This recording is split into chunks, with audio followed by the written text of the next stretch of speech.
मैं अनुपम सैनी। मैं अपने YouTube चैनल अनुपम एजुकेशन पर आप सभी का हार्दिक स्वागत एवं अभिनंदन करता हूँ। देखिए, आज का हमारा टॉपिक है सौरमंडल, सोलर सिस्टम। सौरमंडल, सोलर सिस्टम, इसमें क्या होता है?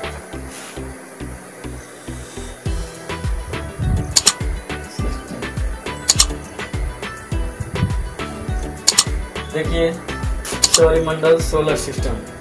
आज हम सूर्य के बारे में और उनके ग्रहों और उपग्रहों के बारे में आज जानकारी लेंगे। देखिए, सूर्य जो है, सूर्य एक आग का दहकता हुआ गोला है। ऐसा क्यों कहा जाता है?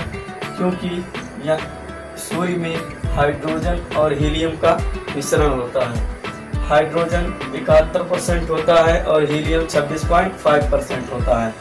और यह हाइड्रोजन और हीलियम मिलकर हमेशा एक तरल पदार्थ का निर्माण करते हैं और एक दूसरे से हमेशा कन्वर्ट होते रहते हैं। इसीलिए हम सूर्य को क्या कहते हैं? एक असीमित ऊर्जा का भंडार कहते हैं। ये कभी न खत्म होने वाली एक ऊर्जा है। देखिए, सूर्य जो है सबसे ज़्यादा इसमें पाई जाती है हाइड्रोजन। क्या पाई जाती है? हाइड्रोजन। और सूर्य में चमक किसके कारण होता है? प्लाज्मा के कारण होता है। प्लाज्मा के कारण जो पदार्थ की 5वीं अवस्था है, वो प्लाज्मा के कारण ही सूर्य में अपना एक चमक पाया जाता है। सूर्य की परिभाषा होता है जो अपने स्वयं प्रकाश से प्रकाशित होता है, उसे हम सूर्य कहते हैं। सूर्य स्वयं के प्रकाश से प्रकाशित होता है, इसमें किसी की सहायता नहीं लेनी पड़ती है। देखिए, उसके बाद बुध, मरकरी, ये सबसे छोटा ग्रह है। क्या है? सबसे छोटा ग्रह। सबसे छोटा ग्रह क्या है? बुध है। और ये सबसे नजदीक का, सूर्य के सबसे नजदीक का ग्रह है। यह 88 डे में सूर्य की परिक्रमा लगा लेता है, 28 डे में।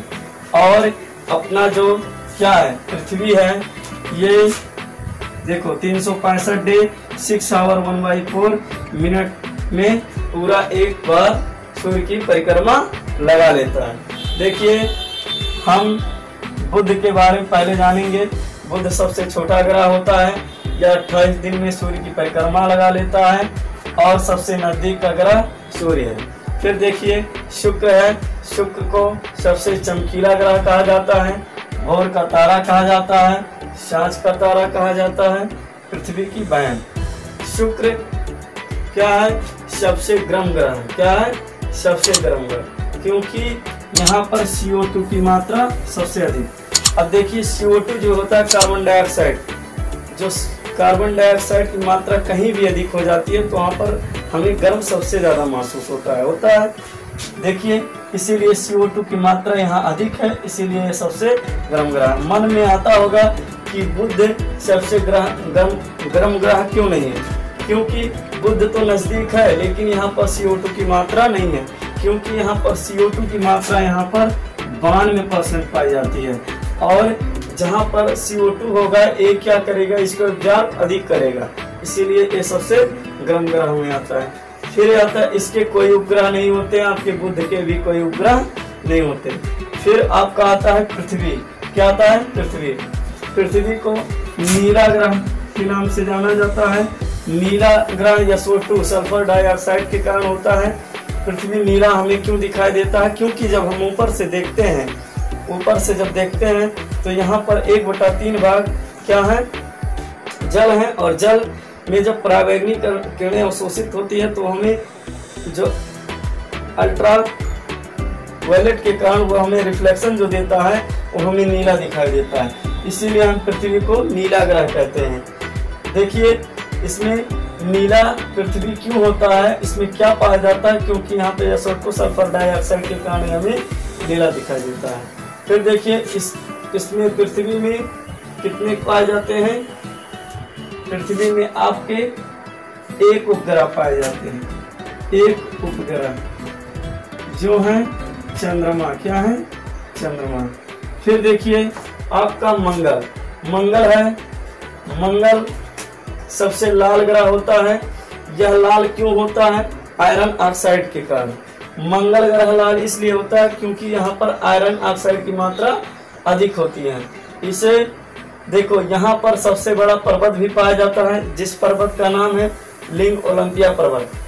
फिर देखिए एक स्टेप एवरेस्ट में ये क्या होता है, 3 गुना बड़ा होता है। एवरेस्ट की जो ऊंचाई है 8,850 इस समय है, पहले 48 था। इस समय इससे ये क्या है, पर्वत 3 गुना है। यहाँ पर 2 उपग्रह पाए जाते हैं, जो है फोबोस और डिवोस।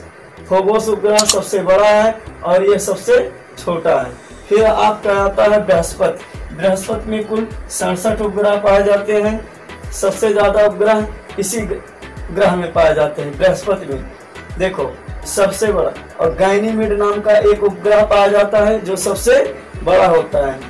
गैनीमीड का उपग्रह सबसे बड़ा उपग्रह है, किसका, बृहस्पति का। ये 12 वर्ष में पूरा चक्कर लगाता है, किसका, सूर्य का। सूर्य का सब ये चक्कर 12 वर्ष में लगाता है। फिर देखिए आपके बृहस्पति और मंगल में एस्ट्रॉयड मतलब क्षुद्र ग्रह पाए जाते हैं। क्षुद्र ग्रह जो क्या होते हैं, पृथ्वी पर ये हमें गिरते हुए ऐसे टुकड़े की तरह दिखाई देते हैं। फिर देखिए आपका आता है शनि। शनि में 53 उपग्रह होते हैं। सबसे ज्यादा वलय शनि में पाई जाती है। वलय की संख्या कितनी होती है, 7। सबसे बड़ा उपग्रह क्या है, टाइटन। इसमें शनि में सबसे बड़ा उपग्रह टाइटन है, जिसे किसने ज्ञात किया था, गैलीलियो ने। दूसरा सबसे बड़ा उपग्रह फोब है, क्या है, फोब, शनि का। शनि में कितने वलय पाए जाते हैं, 7। ठीक, अब देखिए आपका आता अरुण। अरुण में 27 उपग्रह पाए जाते हैं और इसमें अरुण में भी वलय की संख्या होती है, वो 5 होती है। कितना, 5 वलय की संख्या पाई जाती है। खोज किसने किया था, विलियम हर्शल ने। किसने किया था, विलियम हर्शल ने। फिर देखिए इसे लेटा हुआ ग्रह के नाम से जाना जाता है क्योंकि इसमें 27 उपग्रह हैं। जब इनकी संख्या 27 की बनती है तो ये हमें लेटे हुए प्रतीत होते हैं। ऐसे कोण जो है 27 का बनाता है, इसलिए हमें क्या, लेटा हुआ नजर आता है।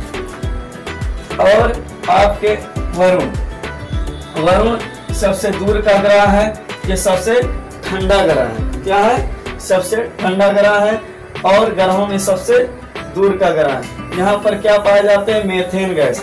और मेथेन गैस के कारण ही वरुण का रंग कैसा होता है, ग्रीन होता है, हरा। ओके, देखिए अब एक स्टेप और सबसे ज्यादा पूछता है, किसको इंग्लिश में सूर्य को सन कहते हैं और बुध को मरकरी कहते हैं।